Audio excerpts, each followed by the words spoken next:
Hakim Bandara Sultan Syarif Qasim orang Cina aja semuanya. Ya Allah, sukunci.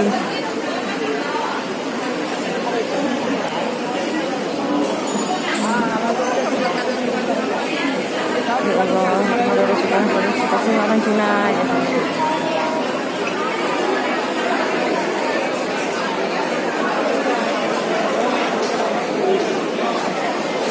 Ke IKEA. Ya Allah, Cina, di orang-orang Cina semuanya di Bandara Sultan Syarif Qasim.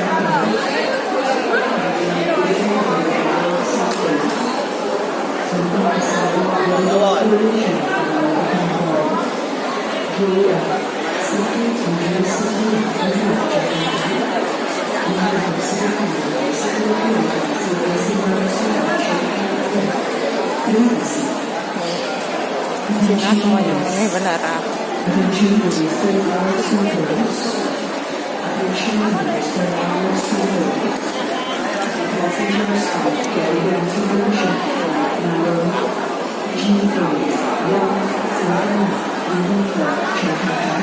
Jadi vonis buat saya menurut Habib Rizik atas permintaan raja di raja yang tampang deso tapi sadis adalah 8 tahun.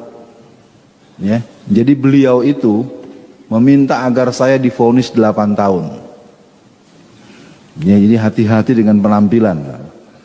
Ya, penampilannya bengis, kadang-kadang hatinya lembut. Tampangnya deso tapi sadis. Ya.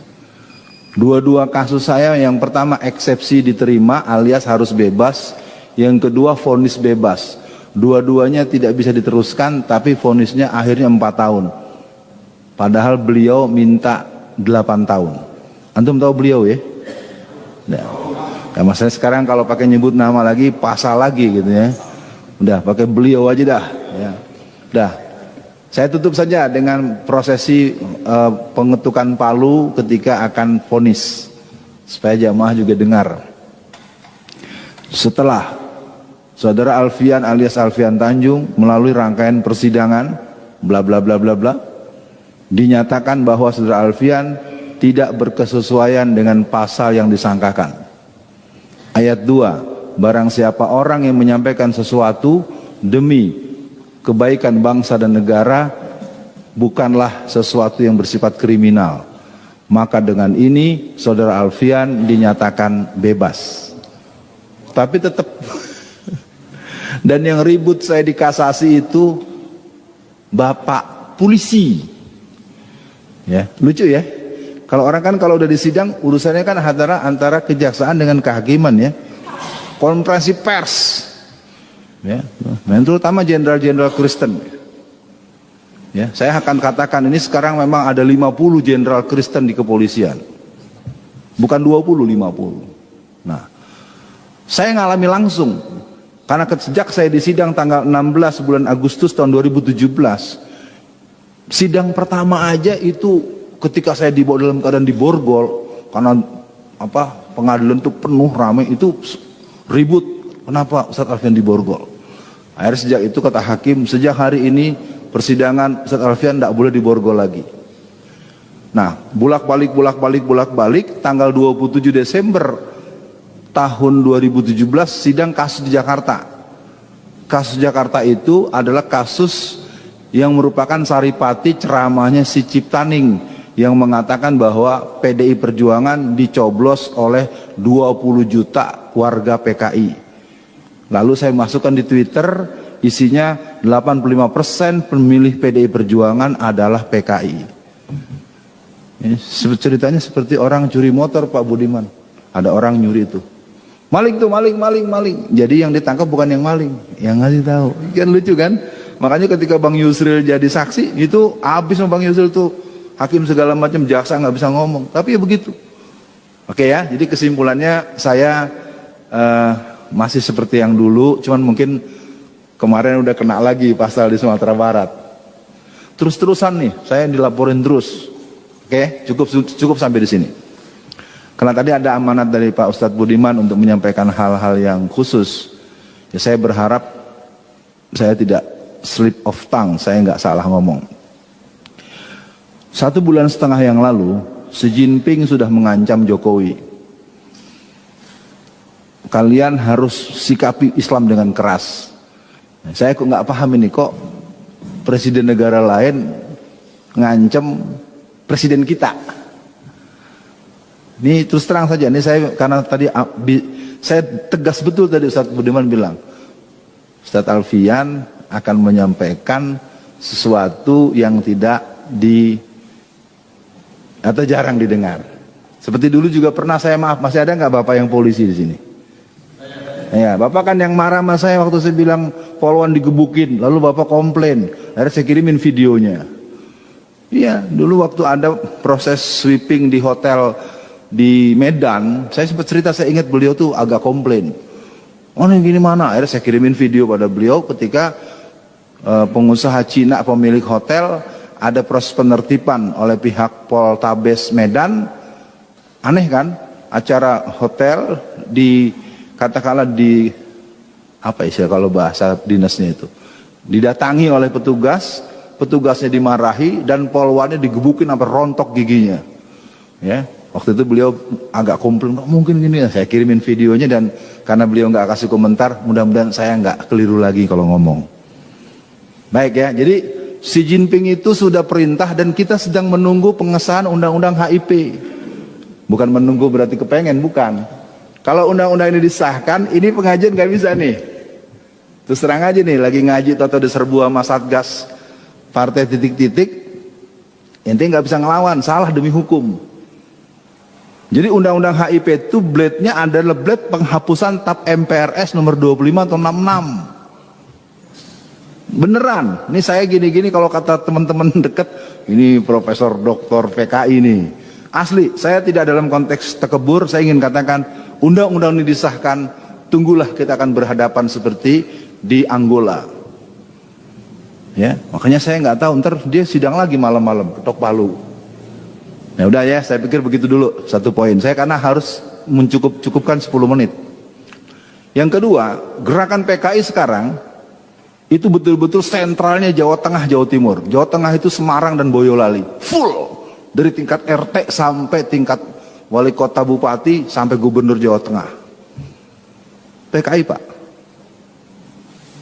Ya, cuman repotnya kan kalau ngomongin dibantah-bantah mulu. Saya udah bilang kalau mau debat-debat di TV mana, syaratnya 2. Jangan pakai pasal, jangan pakai fisik. Kalau saya diberi kesempatan mau profesor yang mana, doktor yang mana, ini punten cek Sundanya, hampura. Bukan sok pinter. Ini kan anak udah keterlaluan ini. Karena pernah terjadi mau ada acara di TV One, batal. Gara-gara narasumbernya saya. Bukan karena saya dianggap jahat. Jadi gini ceritanya. Satu hari manajemen TV One telepon saya. Ustadz Alfian siap? Ya siap lah kalau soal PKI mah gua. Kalau nerang-nerangin kayak Ustadz Budiman, saya harus nyatet, nggak bisa. Atau Bapak, apa nih, imam kita tadi, itu imam kita tuh kan unik. Ya.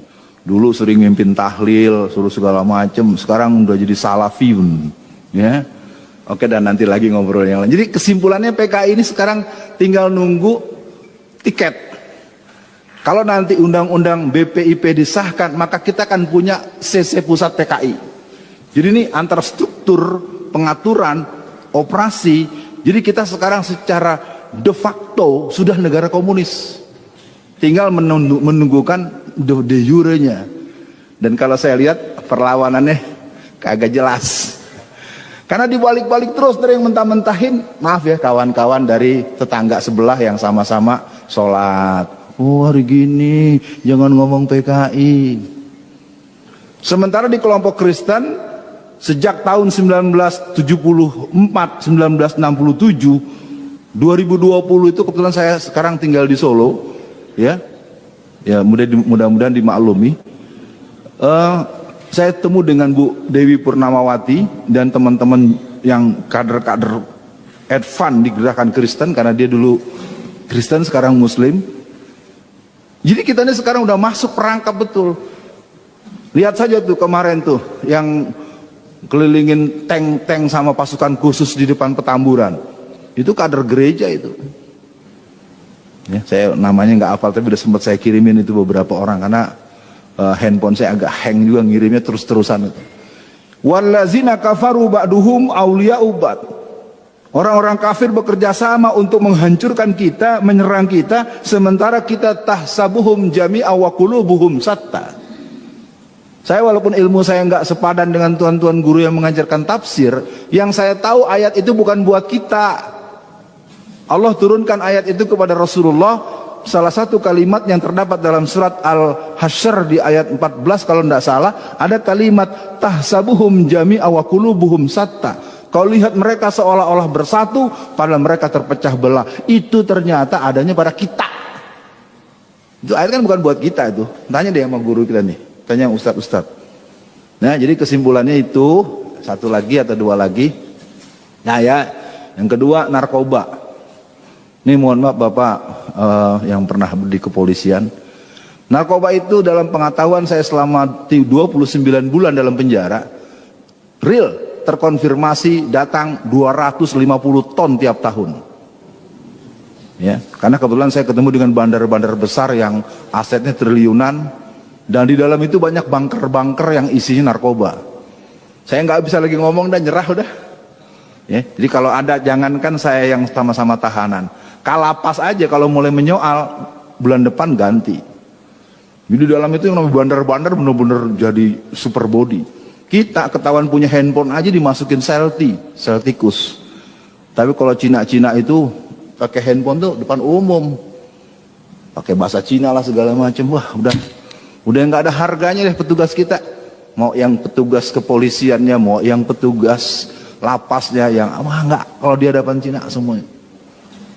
Saya tidak menghujat lembaga loh, saya melihat langsung bagaimana mereka dibentak-bentak. Apalagi waktu saya ditahan di Makobrimob.